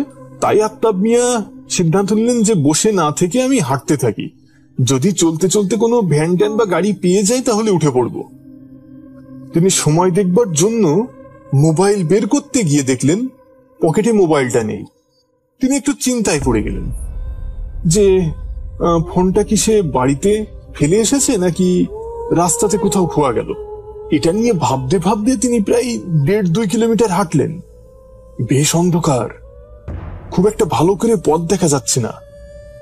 তার পকেটে ছিল একটি গ্যাস লাইটার। ওর পেছনে ছোট্ট একটি টর্চ থাকে। আপনারা জানেন যে গ্যাস লাইটের পেছনে ছোট্ট একটি আলো জ্বলার মতো টর্চ থাকে। হঠাৎ করে মনে পড়তেই পকেট থেকে লাইটারটি বের করে টর্চটি জ্বালাতে জ্বালাতে তিনি এগোচ্ছেন। হঠাৎ একটা 3 রাস্তার মোড় তার সামনে চলে আসলো, যার মাঝখানে বিরাট একটি বটগাছ। আর অল্প একটু গেলেই জামাইদের গ্রাম শুরু। তিনি সেটা জানতেন, কিন্তু কোন দিক থেকে যে যেতে হবে সেটা সে কিছুতেই মনে করতে পারছেন না। এর আগে যখন এসেছিলেন তখন কোন দিক থেকে যে গেলেন গাড়িতে চেপে, এখন সেটা কোনো রকমই আর মাথায় আসছে না। আর এতটা পথ এসেও একটা মানুষ তো দূর, একটা কাকপক্ষীর সঙ্গে দেখা হয়নি আফতাব মিয়ার। তো এই মাথার উপর দাঁড়িয়ে মৃদু আলোয় তার মনে হলো যে ওই ডান দিকের রাস্তাটাই বোধহয় সঠিক। আর তাছাড়া তার বেশ একটু ভয় ভয়ও লাগছিল ওই পরিবেশটাতে, কেননা ওই রকম শীতের রাতে এমন নির্জনতা, নিস্তব্ধতা, আর হাতের অতটা মালামাল নিয়ে একাকী দাঁড়িয়ে থাকাটা যে কোনো মানুষের জন্যই কিন্তু একটা শিহরণ সৃষ্টি করতে পারে, একটা ভয়ের সৃষ্টি করতে পারে। তাই তিনি আর একটু পা চালিয়ে ডান দিকের পথ ধরে এগিয়ে যেতে লাগলেন। বেশ খানিকটা যেও দেখলেন যে তার জামাইদের গ্রামের কোনো পাত্তা নেই। বা কোনো গ্রামেরই কোনো পাত্তা নেই, বরং কেমন যেন প্রকৃতি ভয়ঙ্কর নিস্তব্ধতা পালন করছে, নীরবতা পালন করছে। পথগুলো একেবারে অচেনা লাগছে। তাহলে কি আমি ভুল পথে এলাম? এমনটা ভেবে পেছনে ঘুরতেই তিনি তার ওই ছোট্ট গ্যাস লাইটারের আলোয় দেখতে পেলেন যে একজন কালো বৃদ্ধ লোক তার দিকে বড় বড় দৃষ্টিতে তাকিয়ে রয়েছে। চোখগুলো যেন বাইরে বেরিয়ে আসবে এমন চেহারা তার। আচমকাই আফতাব মিয়ার হাত থেকে পড়ে গেল খাবার জিনিসগুলো, লাইটারটাও। ভয়ে ভয়ে লাইটারটা তুলে যখন আবার জ্বালালেন, তখন দেখলেন সেই ভয়ঙ্কর বৃদ্ধ লোকটি আর সেখানে নেই। সঙ্গে নেই তার ওই মাছের ব্যাগটি। বাকি জিনিসগুলো ঠিকঠাক আছে। ঠিকঠাক জিনিসগুলো তুলে নিয়ে তিনি দৌড়ে যখন ওই 3 রাস্তার দিকে দৌড়াচ্ছেন বা পালাচ্ছেন, তখন হঠাৎ করে তার কিছুর সঙ্গে একটা ধাক্কা লাগলো। তিনি দেখলেন একজন মহিলা ঘোমটা টেনে, বা একজন মহিলার মতো দেখতে কেউ একজন ঘোমটা টেনে কি যেন খাচ্ছে পেছন দিকে তাকিয়ে। তিনি কোন রকম আর কোনো ভাবেই ওখানে দাঁড়ালেন না।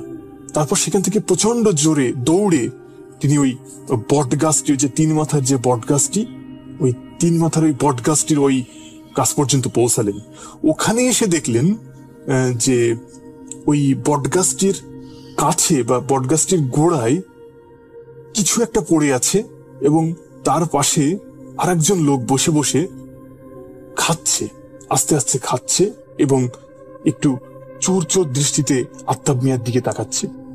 তিনি খুব ভয়ঙ্কর ভাবে, ভয়ঙ্কর দৃষ্টিতে যখন তাকাচ্ছে আফতাব মিয়ার দিকে, আফতাব মিয়া আস্তে আস্তে সরে যাওয়ার চিন্তা করছে।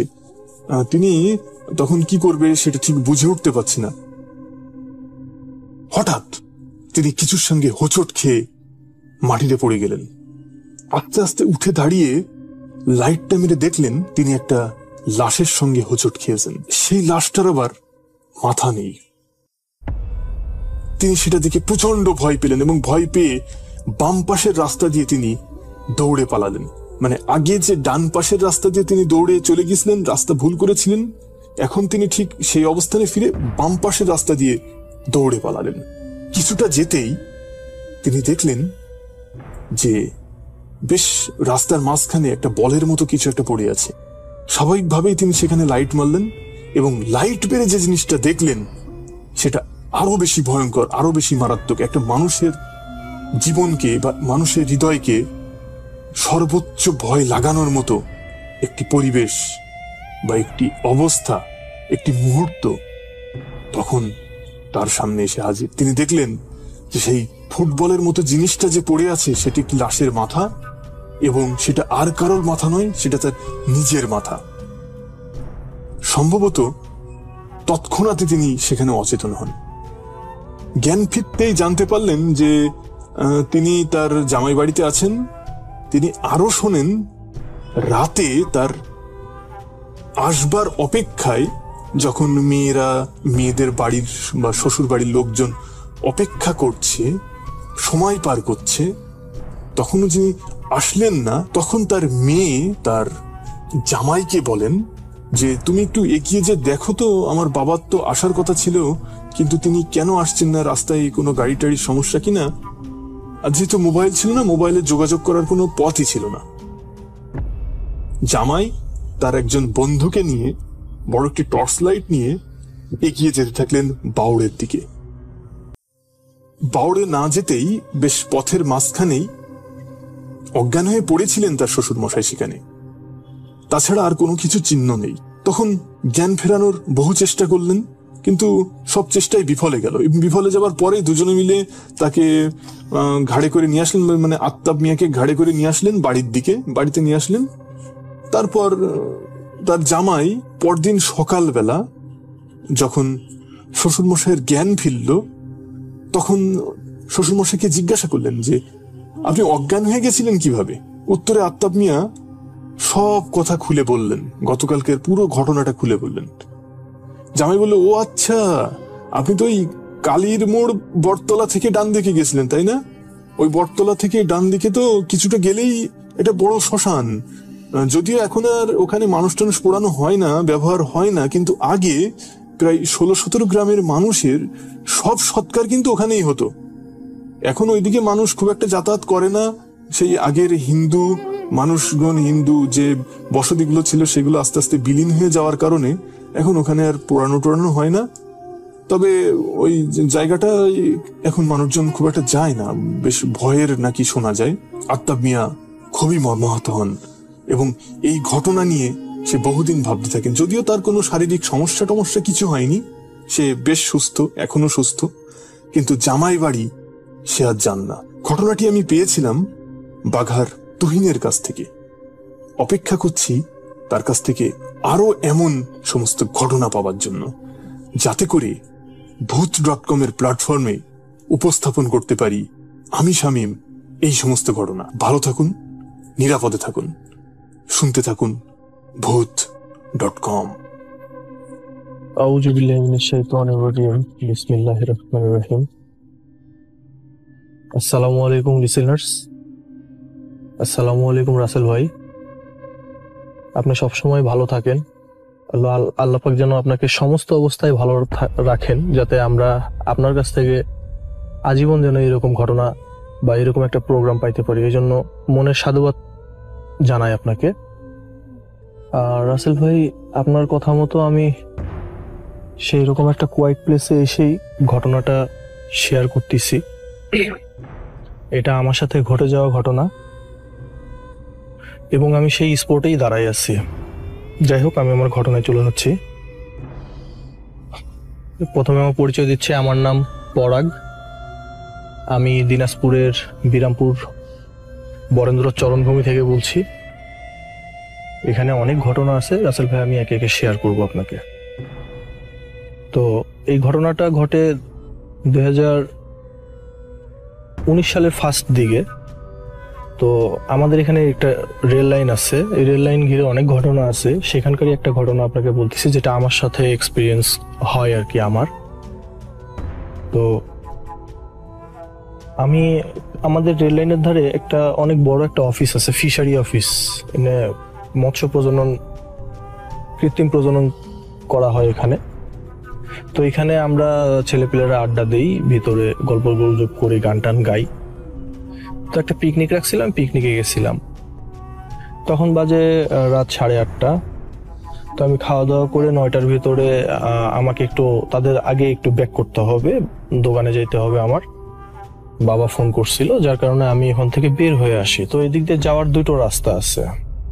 এক হলো আমি রেল লাইন দিয়ে হাঁটতে হাঁটতে রেলগেট দিয়েও যাইতে পারবো, আবার এদিক দিয়ে রেল লাইন পার হয়ে পাড়ার ভিতর দিয়েও যাইতে পারবো। তো দুটো একই পথ, চিন্তা করলাম যে রেল লাইন যাচ্ছে, রেল লাইন দিয়ে যাই।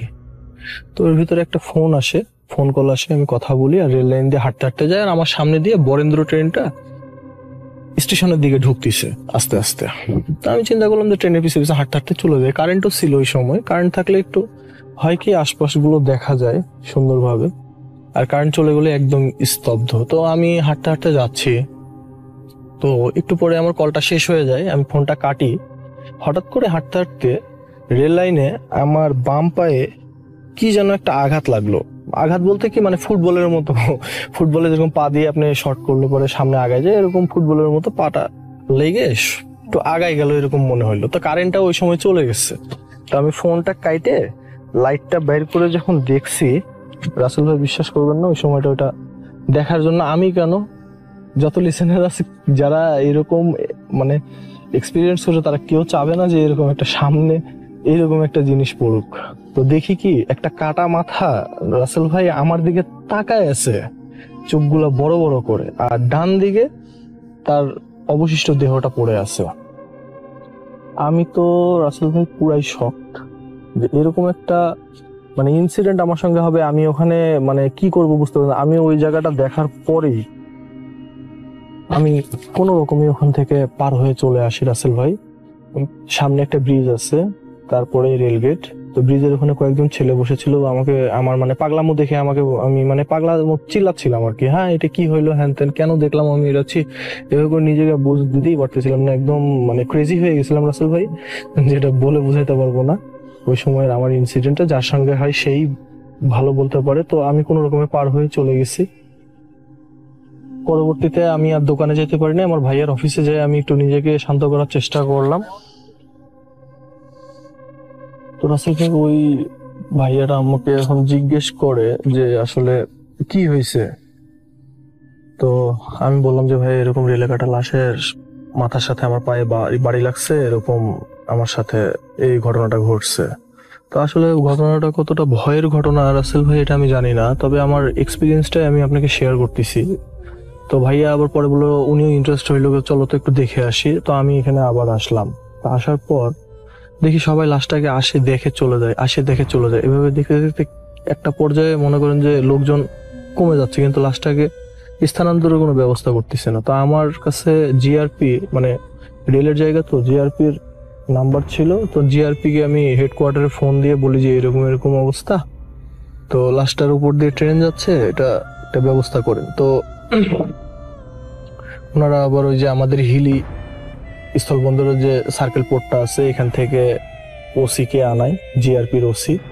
উনি আসে লাশটা এখান থেকে আমরা ধরে টরে উঠাই দেই। উনি এসে ছবি টবি উঠাইলো, একজন হিন্দু মানুষের লাশ, উনি আত্মহত্যা করছে, এরকম একটা অবস্থা। তো দেখে ওভাবে নিয়ে গেল। তো রাত 1টার দিকে আমি সাইন টাইন করে আসলাম, ওরা আবার ওখান থেকে স্টেশনে লাশটা নিয়ে গেল। তো আমি সাইন টাইন করে দিয়ে চলে আসলাম, নেক্সট টাইমে কোনো হইলে পরে তারা আমাকে জানাবে আর কি। তো আমি রাত 1টার দিকে ওখানে সবকিছু কমপ্লিট করে আমি বাসার দিকে চলে যাই। বাসায় যেয়ে খাওয়া দাওয়া করে ঘুমানোর প্রস্তুতি নিয়ে আর কি। তো রাসেল ভাই আমি খাটে মানে শুয়ে পড়ছি, তন্দ্রা আসছে। তো আমার দেখি বাম পায়ে কেমন যেন ঠান্ডা ঠান্ডা অনুভব করতেছিলাম। তো ঠান্ডা অনুভব করতেছিলাম, তো চিন্তা করলাম কি, চোখটা খুলে দেখি একটা সাদা অবয়ব আমার বাম পা ধরে কান্না করতেছে। আমি এটা দেখে একটু মানে শকড হই, মানে এটা কি হচ্ছে আমার পায়ের এখানে। তো আমি পাটা ঝাটকাও দিতে পারি না, পাটা অবশ হয়ে গেছে, এরকম একটা অবস্থা। তো একটা আওয়াজ শুনি, উনি আমাকে বলতেছে এরকম করে যে বাবা, আমার এত বড় একটা উপকার করার জন্য তোমাকে অনেক ধন্যবাদ।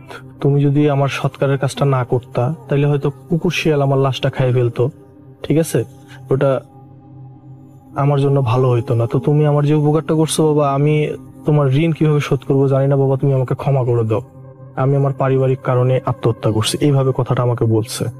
তো আমি আসলে শকড হয়ে যাই যে আসলে বুঝি না যে লাশও এরকম ক্ষমা চায়। আমি জিনিসটা খুবই শকড হয়েছি। তো পরে আবার সে চলে যায়। এরপর থেকে ওনাকে আমি আর কোনোদিন দেখি নেই ভাই। রাসেল ভাই এটাই ছিল ঘটনা, জানি না কতটুকু ভয়ের ঘটনা, তবে আমার সঙ্গে এরকম একটা এক্সপিরিয়েন্স হয়েছে, এটাই আপনাকে শেয়ার করলাম। আর আমাদের বিরামপুরে 1 number 2 number 3 number rice mill, এগুলার অনেক ঘটনা আছে, রেল লাইনের ঘটনা আছে, বরেন্দ্র অফিস এবং আশুরার বিল, জঙ্গল, সীতারকোট, এদিকে অনেক ঘটনা আছে রাসেল ভাই। আল্লাহ রহমতে আপনি আমার জন্য দোয়া করবেন এবং সকল লিসেনারকে বলি যে আমার জন্য একটু দোয়া করবেন। আমি রাসেল ভাই 7 বছর যাবত ট্রাই করতেছি, আপনাকে ঘটনা পাঠাইতে পারি নাই, একবার এক এক সমস্যার মধ্যে পড়ি। আমি মনে করি যে হয়তো কোনো অলৌকিক শক্তি চায় না যে কিছু কিছু ঘটনা এগুলো মানুষের জানার মধ্যে পড়ে বা কেউ জানুক, তারা এটা পছন্দ করে না, যার কারণে অনেক সময় অনেক কিছু গোপন রাখতে হয়, যার কারণে আমি ঘটনাও পাঠাইতে পারি নাই, আমার অনেক সমস্যা হয়ে গেছিল। যাই হোক রাসেল ভাই, এটা আমার প্রথম ঘটনা পাঠাইলাম, আশা করি ভালো লাগলে লিসেনারদেরকে শেয়ার করবেন। Thank you so much. Long live ভূত.com। আসসালামু আলাইকুম রাসেল ভাই, আশা করি আপনি ভালো আছেন। আমি সাকিব, আমি রংপুর জেলা চৌধুরী থেকে বলতেছি। আমি বাংলাদেশ কৃষি বিশ্ববিদ্যালয়ে 2nd ইয়ারে পড়াশোনা করি। আমি আজকে যে ঘটনা শেয়ার করতে যাচ্ছি সেটা 2004-5 সালের দিকে ঘটা। আমি কথা না বলি সরাসরি ঘটনায় চলে যাচ্ছি। তো ঘটনাটা অ্যাকচুয়ালি আমাদের গ্রামে ইসমাইল নামে এক কুস্তিগির ছিল, উনি অনেক বিখ্যাত ছিল, আপনারা হয়তো অনেকেই চিনতে পারবেন। উনি কুস্তি খেলার জন্য বিভিন্ন জায়গায় যাইতো আর কি। তো উনি সেবার হচ্ছে ফরিদপুরে যায় কুস্তি খেলার জন্য। তো ফরিদপুর থেকে যখন ব্যাক করে তখন রংপুরে আসতে আসতে প্রায় রাত 10টা বেজে যায়। তো 4-5 সালের দিকে রাত 10টা মানে অনেক রাত। তো অতটা এদিকে যেহেতু উত্তরাঞ্চল অতটা ওভাবে উন্নত হয়নি, তো ওরকম অত গাড়ি ঘোড়া ছিল না। তো উনি রংপুর থেকে যখন রওনা দেয়, একটা ভ্যান পাইছিল, ভ্যানে করে রওনা দেয়। তো রংপুর থেকে আমাদের হচ্ছে ওদের গ্রাম, আমাদের বাসা আর কি, প্রায় 30 থেকে 40 কিলোমিটার হবে। তো চৌধুরানী পর্যন্ত ওই ভ্যানটা আসছে, আর এদিকে আসবে না। তো চৌধুরানী থেকে নেমে পড়ে। তো চৌধুরানী থেকে গ্রামটা প্রায় 2 কিলোমিটার হবে রাস্তা। তো 2 কিলোমিটার রাস্তা, এখন একটা রাস্তা আছে মেইন রাস্তা যেটা, সেটা একটু ঘুরে আসতে হবে। আর একটা ভিতর দিয়ে, গ্রামের ভিতর দিয়ে একটা রাস্তা আছে, সেই রাস্তা দিয়ে আসলে একটু তাড়াতাড়ি হবে। তো উনি যেহেতু বলবে যে এদিক দিয়ে তাড়াতাড়ি হবে, তা আমি এদিক দিয়ে যাই, তাহলে আমাদের জন্য সুবিধা হচ্ছে। তো এখন উনি বের হলো, হাঁটতেছে, হাঁটতে হাঁটতে সিগারেট খাচ্ছে, সিগারেট ধরে হাঁটতেছে। তো এখন আস্তে আস্তে একটা গাছ আছে, তেঁতুল গাছ, গাছটা এখনো আছে, অনেক বিশাল। তো ওইখানে আসার পর একটা কান্নার আওয়াজ পাচ্ছে। তো কান্নার আওয়াজ, বাচ্চার কান্নার আওয়াজ। তো এখন উনি ভাবতেছে আচ্ছা এত রাতে কান্নার আওয়াজ কই থেকে আসবে। তো আচ্ছা উনি অত কিছু না চিন্তা করে উনি খোঁজাখুঁজি শুরু করলো। তো খুঁজতে খুঁজতে দেখে যে রাতটা ছিল চাঁদনি রাত। তো এখন উনি দেখলো যে গাছের মধ্যে, বেশি না, প্রায় 8 থেকে 10 ফুট হবে, এই উপরে একটা বাচ্চা কান্না করতেছে। তো এখন বলতেছে কে কে কে ওখানে? তো বলতেছে যে ইসমাইল কাকা, আমি। তো বলছে, উনি কণ্ঠ শুনে বুঝতে হলো যে ওনার এই গ্রামের ছেলে। তো উনি বললো কিরে তুই এত রাত এখানে কি করতেছিস? বলছে কাকা আমি তো চৌধুরানী গেছিলাম বাজার করতে, তো আসতে ধরে প্রায় রাত হয়ে গেছে। তো আমি তো অত কিছু না ভেবে আমি আসতেছি, একটা কুকুর ধাওয়া করছে আমার। তো আমি সেই ভয়ে দৌড়ে এসে গাছে উঠছি। তো আমি গাছে উঠছি, এখান থেকে অনেক আমি আর এখান থেকে নামতে পারতেছি না। তো এখান থেকে কেউ আর যাচ্ছেও না, আমি তখন তো এখানে গাছের মধ্যে বসে আছি, কেউ আমাকে নামাইতে, আমি এখন নামতে পারতেছি না, আমি এখন বাসায় যেতে পারতেছি না। তো বলতেছে ও আচ্ছা থাম থাম, ওখানে থাম। তো বলছে তুই ই কর, আমি তো একটা লাঠি দিচ্ছি, তুই লাঠিটা ধরে ঝাঁপ মার, আমি তোকে ধরতেছি। না না আমি তো নামতে, আপনি গাছে উঠেন, গাছে উঠে আমাকে নামাইনি। তো এখন উনি অত কিছু না ভেবে গাছে উঠলেন। তো উঠে এখন বলতেছে যে তুই আমার পিঠে চড়, আমি তোকে নামাই দিচ্ছি। তো এখন বাচ্চারা ওকে ওর পিঠে চললো। তো পিঠে চড়ে এখন নামতেছে। তো বেশি দূরত্ব না, জাস্ট যেহেতু 10 ফুট, মানে একটু ঝাঁপ মারার ব্যাপার। এখন ওই বাচ্চারা যেহেতু ঘাড়ে আছে, সে তো ঝাঁপ মারতে পারবে না, এখন গাছ বয়ে বেয়ে নামতে হবে। তো এখন নামতেছে, যে বাচ্চাটাকে পিঠে নিছে, মনে হচ্ছে কত না ভারী একটা জিনিস পিঠে নিছে, এবং উনি বুঝতেছে মনে কেউ ওর পিঠের মধ্যে নখ ঢুকাই দিচ্ছে, মানে আচরণ আর কি, নখ ঢুকাইতে মাংস তুলে নিচ্ছে, এরকম একটা ফিলিং পাচ্ছে। তো উনি একটু নিচে নামার পরেই মাটিতে পড়ে যায়। মাটিতে পড়ে যাওয়ার পর উনি যেটা দেখেছিলেন, আসলে ওটা দেখার জন্য কখনোই প্রস্তুত ছিলেন না। ওটা আসলে কোনো বাচ্চা না, একটা বিভৎস চেহারার একটা মানুষ। ওটা দেখার সাথে সাথেই উনি সেন্সলেস হয়ে যায়, ওখানে সেন্সলেস হয়ে যায়। তো ওখানে পড়ে থাকেন। তোর ওই রাতে, অর্থাৎ সেদিন হাটের দিন ছিল, চৌধুরী গ্রামে অঞ্চলে হাট বলে, অর্থাৎ হাটের দিনে বেশি লোকজন হয়। তো চৌধুরী থেকে বাজার করে ব্যবসায়ীরা আসতেছিল, 3-4 জন এরকম ছিল। তো ওরা আসতেছিল, আসার সময় দেখে যে ওই ইসমাইল কুস্তিগির ওখানে পড়ে আছে। যেহেতু উনি অনেক বিখ্যাত ছিল, সবাই ওনাকে চিনতো। তো এখন সবাই ধরাধরি করে বাসার দিকে নিয়ে আসছে। তো বাসায় নিয়ে এসে মুখে পানি টানি দিছে, দিয়ে যাই হোক করছে। উনি কথা বলতে পারতেছেন না, আর তো কথা বলতে পারতেছেন না। তো উনি করা হলো, ডাক্তার ডাকা হলো। ডাক্তারের কাছে এখন গেল, ডাক্তার বলতেছে যে ওকে হইছে, ওর হাড়ের সমস্যা হয়েছে, উনি যে দাঁড়াতে পারতেছেন না, ওর হচ্ছে কোমরের মধ্যে ওর কোনো প্রবলেম হয়েছে। তো এটা বলার পর ডাক্তার বলতেছে আসলে এটা আমার দ্বারা সম্ভব না, আপনার রংপুর মেডিকেলে নিয়ে যান। তো রংপুর মেডিকেলে নিয়ে যাওয়া হলো। তো মেডিকেল ডাক্তার দেখার পর এক্সরে করতে দিল। এক্সরে করার পর ওখানে বললো, দেখা গেলো যে ওর মেরুদণ্ড হাড়টা এমন ভাবে ভেঙে গেছে, মানে একদম দুমড়ে মুচড়ে গেছে যেরকম, সেরকম ভাবে। তো ডাক্তার বললো আসলে এটা কখনো ভালো হবে না, আপনি এটা হচ্ছে ওনাকে সবসময় শুয়ে থাকতে হবে, এরকম ভাবে যতদিন বেঁচে থাকবে ততদিন বাঁচা সম্ভব, আসলে তাছাড়া ওনার দাঁড়ানোর কোনো স্কোপ নাই এখানে। তো যাই হোক, ওখানে ওনাকে বাসায় নিয়ে এসে ট্রিটমেন্ট দেওয়া হচ্ছে। আস্তে আস্তে উনি প্রায় 3-4 মাস পর এরকম উনি শেষ পর্যন্ত মারা যান। তো মারা যাওয়ার আগে উনি একটু সুস্থ, মানে কথা বলা পর্যায়ে গেছিল, মানে কথা বলতে পারছিল, তখন তো কথা বলতে পারতো না। তো তখন উনি ওনার কাহিনীটা সবাইকে বলছিল যে আমার সাথে এই ঘটনা ঘটছিল। তো আসলে তারপরে ওই ডাক্তারি করার পাশাপাশি অনেক কবিরাজও দেখানো হয়েছিল, অনেক করা হয়েছিল, বাট কোনো কাজ হয়নি, শেষ পর্যন্ত উনি মারা গেছে। তো ঠিক এই ঘটনার 3 থেকে 4 মাস পর, 3 থেকে 4 মাস হবে, তো জুম্মন নামে এক স্টুডেন্ট ছিল, মানে তখন ওই ক্লাস 10 পড়তো। তো ওই একদিন হচ্ছে সন্ধ্যার সময় ওই চৌধুরানী থেকে বাজার করে বাসার দিকে আসতেছে। তো সন্ধ্যা হয়ে গেছে, ওখানে আসছে। তো বেশি রাত হয়নি আর কি, কেবল অন্ধকার হয়ে গেছে। তো ওই সময় দেখে ওই সেম একটা কান্নার আওয়াজ পাচ্ছে। তো কান্নার আওয়াজ পাচ্ছে, এখন উনি আবার জুম্মন খোঁজা শুরু করলো যে কোথায় কোথায় কোথায় কান্নার আওয়াজ। তো দেখে যে ওই ডালের মধ্যে একটা মেয়ে বাচ্চা, এবার ছেলে না, এবার মেয়ে বাচ্চা একটা কান্না করতেছে। তো যে অতটা সন্ধ্যা হয়নি, তো বোঝা যাচ্ছে যে তো এখন বলতেছে যে তুমি এখানে কি করো? তো বলতেছে যে আমি এরকম আমি ইয়াতে গেছিলাম, তো আমাকে একটা কুকুর ধাওয়া করছে, আমি দৌড়ে এখানে উঠছি। কয় ওখানে উঠছো কেন? নামে এসো। আমি তো নামতে পারতেছি না, এই কারণে তো আমি আপনাকে গাছে উঠে আমাকে নামাই দেন। তো বলতে এই কথা বলার সাথে সাথে ওনার মনে পড়লো সে ইসমাইল কুস্তিগিরের কথা, যে হ্যাঁ ওনার সাথে এরকম ঘটনা ঘটছিল, উনি তো গাছে ওঠার পর এরকম ভাবে ওনাকে শেষ পর্যন্ত উনি মারা গেছে।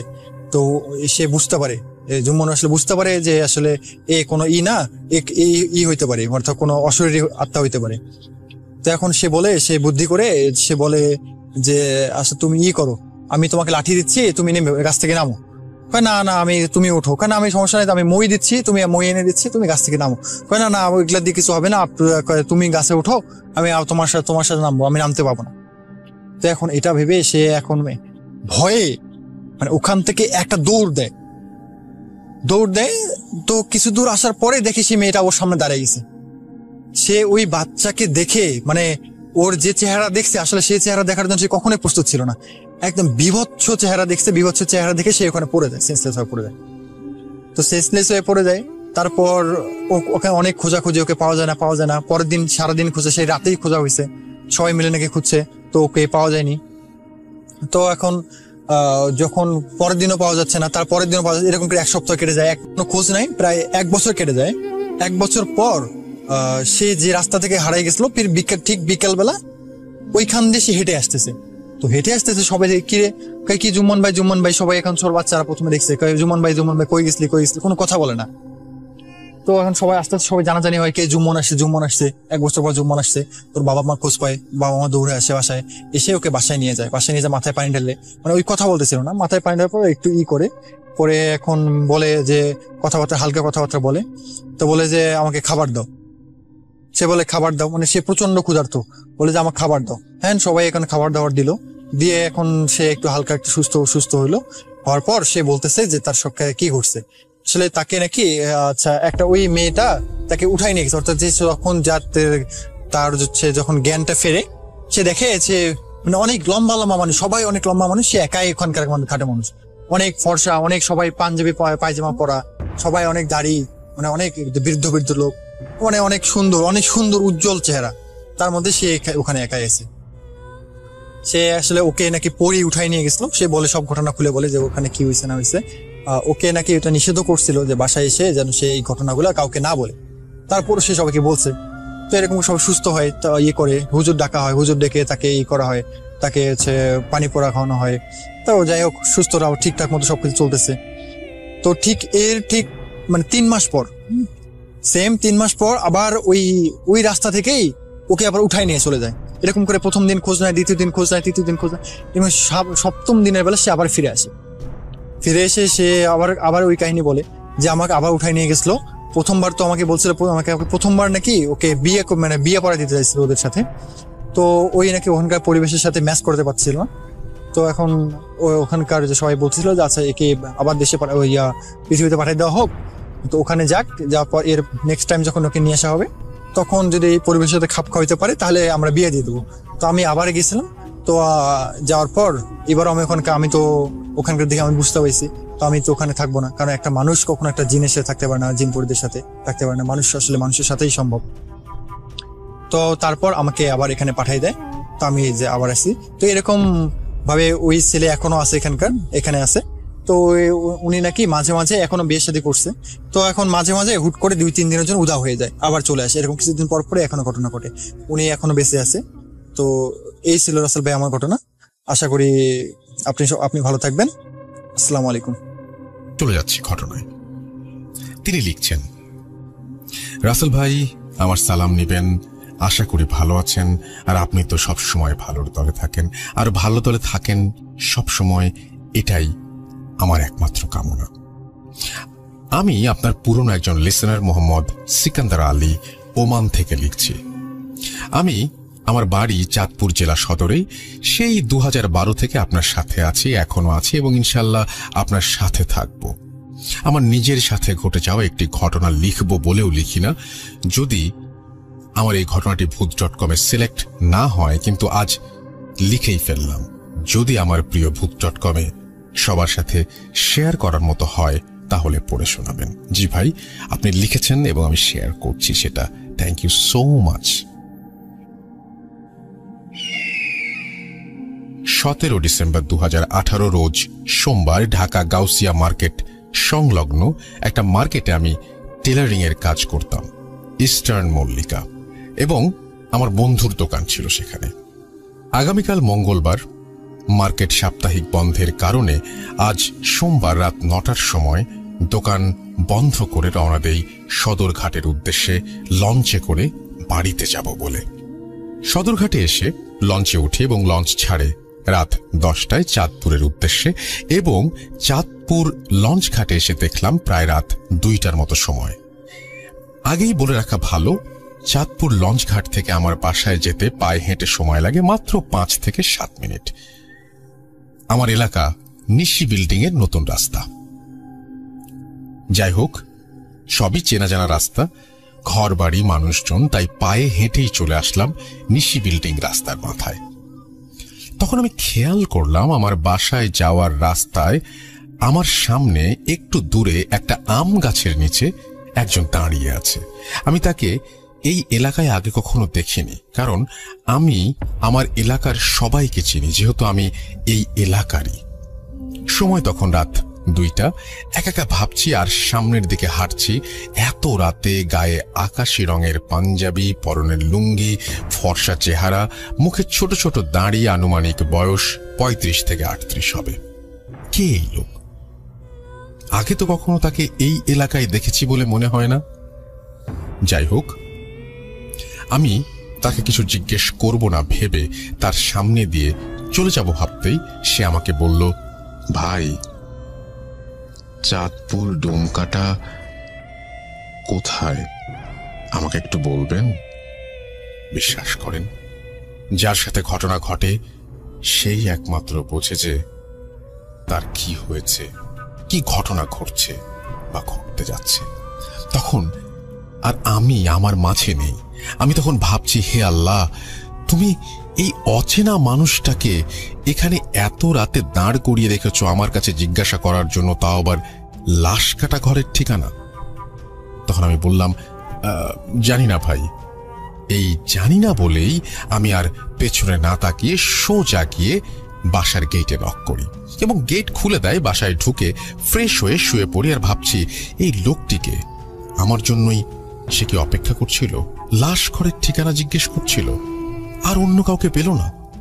পরের দিন মঙ্গলবার বেলা 11টার সময় এলাকার বন্ধুর একটা রিচার্জ করার দোকানে বসে ফেসবুক ব্রাউজ করছিলাম। হঠাৎ নিচে একটা নিউজ পোস্টে দেখলাম চাঁদপুর জেলার ফরিদগঞ্জ থানার দেবপুর গ্রামের বাসিন্দা মোহাম্মদ মঈনুদ্দিন তার পারিবারিক সমস্যার কারণে সে তার স্ত্রী, 2 সন্তানকে হত্যা করার পর নিজে গলায় ফাঁসি দিয়ে আত্মহত্যা করে মারা যায়। এটা তো দেখে আর কিছু মনে করলাম না। বলে রাখা ভালো, চাঁদপুর সদর জেলা থেকে ফরিদগঞ্জ থানায় যেতে গাড়িতে সময় লাগে প্রায় 2 ঘন্টার মতো। যাই হোক, দিন গেল, রাত্রে শুয়ে শুয়ে ফেসবুক ব্রাউজ করছি। এক সময় আবার সেই আজকের দিনের মরে যাওয়ার ভিডিওটার নিউজ আমার সামনে আসলো। আমি তা না দেখে শুয়ে পড়লাম, কিন্তু ঘুম আসছে না। হঠাৎ মনে হলো, একটা ভাবনা এলো, আজকের এই ভিডিও লোকটা কোথায় যেন দেখেছি, খুব পরিচিত। আবার মোবাইলটা হাতে নিয়ে আমি দেখলাম যে সময়টা রাত 2টা। ফেসবুক অন করে সেই ভিডিওর পোস্টটাকে সার্চ করি, পেজের টাইম লাইনে ভিডিওটা ভালো করে দেখি। আমি আর নিজেকে ধরে রাখতে পারলাম না, এটা কি করে সম্ভব এবং কেন হলো তাও আমার সাথে। সেই গতকাল রাতে আমার সাথে দেখা হওয়া লোকটি ভিডিওতে ফাঁসি নিয়ে মারা যাওয়া সেই লোক।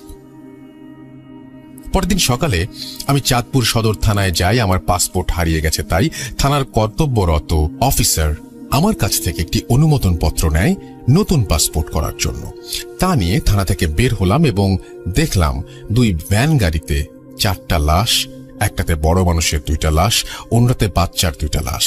আমি একজনকে জিজ্ঞেস করলাম, ভাই, এই লাশ কোথা থেকে এসেছে? জবাবে লোকটি বলল, ভাই, লাশটি ফরিদগঞ্জ থেকে আসছে, লাশ ঘরে নিছিলাম। পোস্টমর্টম করছে, অহনো থানায় নিতেছি।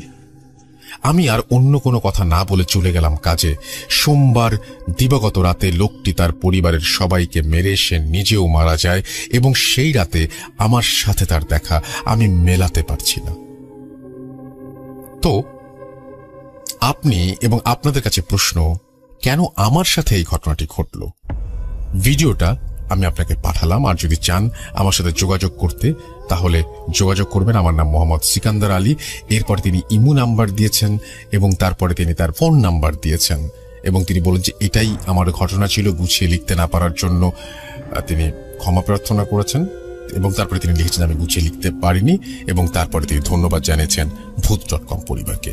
এই ছিল ঘটনা, এবং খুবই অদ্ভুত একটা ঘটনা, এবং আশা করছি যে আপনাদের ভালো লেগেছে।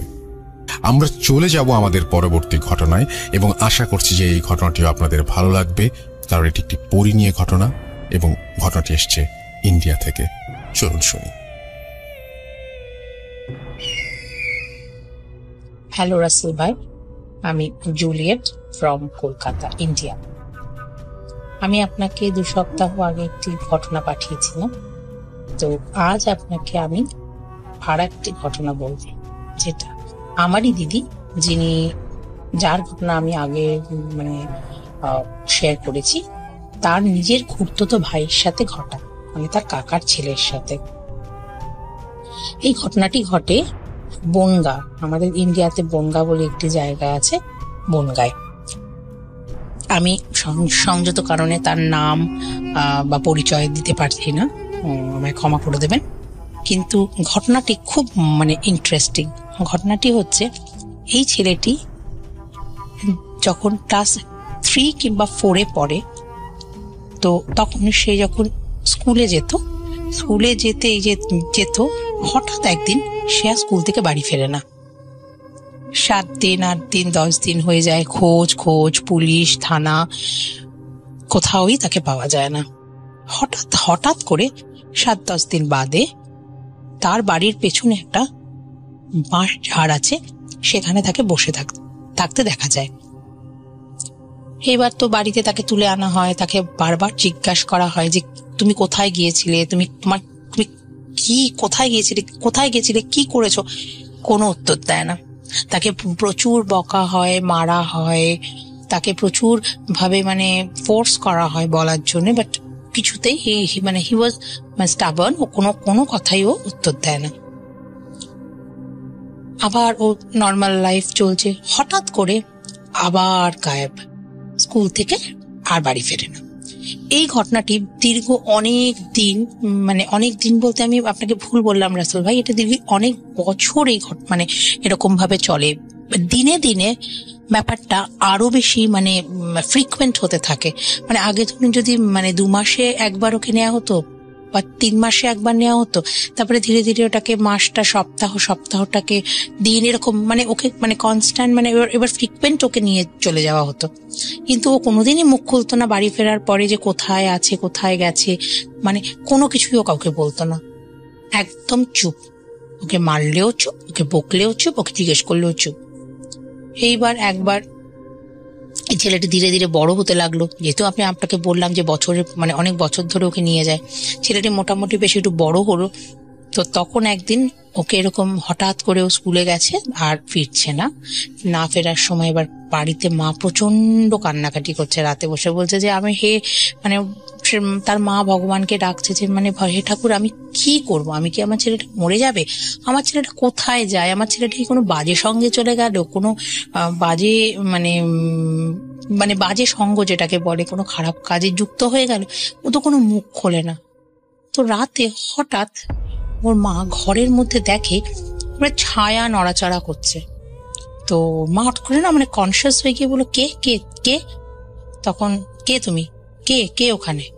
তখন হঠাৎ করে ওখান থেকে একটা আওয়াজ বলছে যে আমি জানি তোর ছেলে কোথায় যায়, তোর ছেলেকে কে নিয়ে যায়, তোর ছেলে কোথায় যায় আমি জানি। তখন ওর মা বলল, আপনি কে? বলছে যে শোন, আমি তোকে এটা থেকে মুক্ত করতে পারি, তোকে এই সমস্যা থেকে আমি তোকে সাহায্য করতে পারি। বলছে আমি তোকে একটা জিনিস দেব। ওই জিনিসটা তুই তোর ছেলের শরীরে বেঁধে দিবি, তাহলে তোর ছেলেকে কেউ আর ছুতে পারবে না। তখন ওর মা বলছে যে আমি সবই তো বুঝলাম, আপনি কে? বলছে আগে তুই বল, তুই রাজি আছিস তো আমার এটা নিতে? আর না হলে তুই যেরকম ভাবে চলছে ওরকমই চলবে, তুই কিন্তু তোর ছেলেকে হারাবি। তখন ওর মা বলছে না না আমি রাজি। একটা মায়ের মন, সে তো মানে ভীষণই নরম, সে তো ভাবছে যে যেভাবে হোক আমি আমার ছেলেটাকে বাঁচাতে পারলে মানে আমার মানে সেটাই আমার কাছে অনেক। তো বলে হ্যাঁ হ্যাঁ আপনি দিন, আমি করব। তখন দিয়ে দিল ওর মাকে। তো ওর মা দেখে ওটা 3টে গাছের টুকরো, 3 রকমের গাছ, 3টে গাছের মানে 3 রকমের ছোট ছোট 3টে গাছ। তো ওর মা নিল, নেওয়ার পরে বলছে যে আপনি কে বা ও কোথায় যায় আমাকে একটু বলুন। মানে মা সাহস করে, মার শরীরে কিন্তু কোনো ওই যে ছায়া মূর্তি দেখে বা অবয়বটা দেখে মায়ের কিন্তু কোনো ভয় হয়নি, কারণ মা এতটাই ডেসপারেট, মা তখন তার সন্তানটাকে ফেরত চায়। মানে আমরা সাধারণত হলে কি হয়, আমরা ভয় পেয়ে যেতাম, ওরকম রাতের বেলা কোনো অন্ধকার ঘরে একটা ছায়া, সে আমার সাথে কথা বলছে। মানে ওর মা এতটাই মানে দিদির মানে উনি হচ্ছে দিদির কাকিমা, মানে আমি যে দিদি আমাকে মানে আমার যিনি দিদি গল্প বলেছেন আমাকে, আমার দিদির কাকিমা মানে একেবারেই মানে কি বলবো আপনাকে, মানে সে একদম ডেসপারেট। সে বলছে হ্যাঁ আপনি বলুন। বলছে যে ওকে একটা পরী নিয়ে যায়, যে পরীটা ওকে নিয়ে যায় সে আমার বউ, আমি একজন জিন, আমার বউ ওকে নিয়ে যায়। আমার বউর ওকে খুব পছন্দ, ছেলেটিকে দেখতে নাকি খুব সুন্দর। ছেলেটিকে নিয়ে যায় আর বললো যে ও আমাকে মানে আমাকে ছেড়ে এখন তোর ছেলেকে ও বড় করছে, মানুষ করছে, মানুষ করে এখন ছেলেটাকেও বড় করবে, ছেলেটাকে বড় করে ও ছেলেটাকে বিয়ে করবে। তখন ওর মা তো মানে মানে কেঁদে ফেলেছে, যে আমাকে বাঁচান, মানে পায়ে পড়ি আপনাকে আমি চটকটি প্রণাম দেব আপনাকে, আপনি আমায় বাঁচান। তখন ইতিমধ্যে মানে এই বাচ্চাটাকে যখন হারিয়ে যাচ্ছিল বারবার করে, ওর মা অনেক বদ্যি, ডাক্তার, কবিরাজ, তারপরে দেখুন আমরা হিন্দু, কিন্তু ওনারা আপনাদের পীর বাবা, আপনাদের যেরকম হুজুর আপনারা যাদেরকে মানেন খুব, হ্যাঁ, তাদের কাছে প্রচুর নিয়ে গেছে, প্রচুর লোকে দেখেছে, কিন্তু কেউ না কোনো সলিউশন বা কেউ না বলতে পারেনি।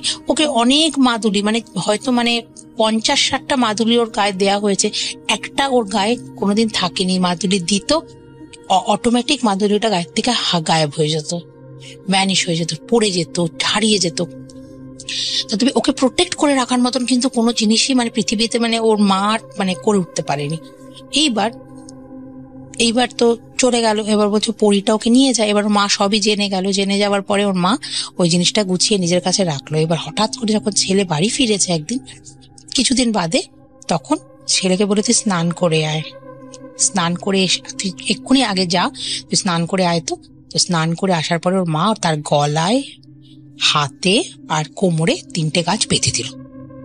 বিশ্বাস করুন, তারপরে সেদিন রাতে বাড়ির বাইরে তাণ্ডব, গাছ পড়ে যাচ্ছে, জিনিসপত্র ভেঙে চুরে যাচ্ছে, গাছের ডাল চালের উপর পড়ছে, চালের উপর মনে হচ্ছে কেউ দাপিয়ে দাপিয়ে লাফিয়ে লাফিয়ে দৌড়চ্ছে, রাগান্বিত আওয়াজে, কান্নার আওয়াজ, কিন্তু কেউ কাউকে কিছু দেখতে পাচ্ছে না। তখন ছেলেটি বাইরে বেরিয়ে বলল, শোনো, তুমি তো পড়ি আর আমি একটি মানুষ, আমার সাথে তোমার কোনোদিনই বিবাহ হওয়া সম্ভব নয় বা সংসার করা সম্ভব নয়। তুমি তোমার জগতে যেরকম আছো ভালো থাকো, আমাকে আমার জগতে ভালো থাকতে দাও। এটা বলার পরে তার কোনো উপায় নেই, ওকে তো ছুঁতে পারবে না। তখন ওরা চলে গেল, পরিটি চলে গেল। তো ছেলেটির আর কোনো ভয় নেই। এইবার ছেলেটি মুখ খুলে বলে যে ওকে নাকি এরকম স্কুলে ফেরার পথে প্রথম থেকেই একটা কেউ চোখ বন্ধ করে বলতো, আমি কিছু দেখতে পেতাম না মা, খালি দেখতাম যে ওরকম ফরফর করে পাখনার আওয়াজ, ফরফর করে হাওয়ায় একটা দেশে আমায় নিয়ে যেত। সে দেশটা স্বর্গ, নরক, মর্ত, পাতাল, আমি কিচ্ছু জানি না, কিন্তু জায়গাটা অসম্ভব অপূর্ব সুন্দর, নিখুঁত একটা জায়গা, যার বাড়ি ঘর দৌড়, বাগান, ফুলের বাগান, সব কিছু বড্ড গোছানো, সুন্দর, পরিষ্কার, একদম অন্য রকম। তার সাথে আমাদের সাধারণ কোনো মিল নেই। সেকেন্ডলি, ওখানকার যে খাবার, তা নাকি ভীষণ সুস্বাদু। সে খাবারের এই আমাদের পৃথিবীতে এরকম খাবারের স্বাদ কোথাও পাওয়া যাবে না। একেবারেই অন্যরকম একটা স্বাদের খাবার, যেটা অপূর্ব খেতে। তৃতীয়ত ও বলতো যে আমাকে না মা, ওদের যখন কোনো রকম অনুষ্ঠান হতো বা যেটাকে আমরা আজকালকার কমন মানে রেগুলার ওয়ার্ডে ওটাকে পার্টিজ বলি, মানে যেটা আগেকার দিনের নিমন্ত্রণ যেটাকে বলে, তো সেরকম নিমন্ত্রণে ওকে নিয়ে যেত। কিন্তু ওকে না, ও যেহেতু মানুষ, ওকে কোনো পরীরা পছন্দ করতো না, মানে he was not liked by all the fairies, okay পছন্দ করতো না পরীরা। কিন্তু ওকে তখন এই মানে পরীটি যে ওকে ভীষণ ভালোবাসতো, সে মানে ওকে ওখানে গেলে পরে সরার উপর পা দিয়ে যেতে হতো। এবার সরার উপর পা দিলে তো আমাদের মতো মানুষ পা দিলে তো ভেঙে যাবে, তাই ওই পরীটি তাকে নিজের পায়ের উপর দাঁড়াতে বলতো, আর ও এরকম ভাবে সরার মধ্যে জলের উপরে সরা রাখা, ভাসময় সরা, ওর উপরে পা দিয়ে ওই পরী ওকে নিয়ে যেত। নিয়ে গিয়ে ওখানেও দেখতো পুরো সোনায় মোড়া, হ্যাঁ, বাসন কোসন সোনা, হিরে মুক্ত জোয়ার, মানে অত এলাহি জিনিস, মানে এ রাজরাজারও মানে যুগে আমরা হয়তো দেখিনি, মানে এমন সুন্দর, এমন মানে এক্সোটিক যেটাকে আমরা বলি, বা এত মানে ভীষণ অপূর্ব আর কি। তো তখন ওর মা জানতে পারলো। তার যাই হোক, এখন ওকে এই মানে ওনার যে মানে জিনটি এসে যে ওকে এত উপকার করেছে, তখন ওর মা মানে সারা মানে চিরকৃতজ্ঞ ওই জিনটার কাছে। ওর মা মানে এটাও বলেছে মানে যে আমি আপনার কাছে চিরকৃতজ্ঞ, আপনি কোথায় আছেন আমি জানি না, কিন্তু মানে আপনি আমাকে যা ফেরত দিয়ে গেছেন, মানে আমি মানে ভাগ্যবান মানে বলতে হয় আর কি। তো যাই হোক, তারপরে এখন ছেলেটি আছে, এখন ছেলেটির প্রায় এখন আমি ছেলে বলা উচিত না, উনি একজন লোক, ওনার প্রায় 50 বছর এখন বয়স, ওনার সংসার, স্বামী ওয়াইফ আছেন, ছেলে মেয়ে আছেন, উনি বনগাঁয় থাকেন, এখনো ওখানেই আছেন। সো মানে দিদির ভাই আর কি, মানে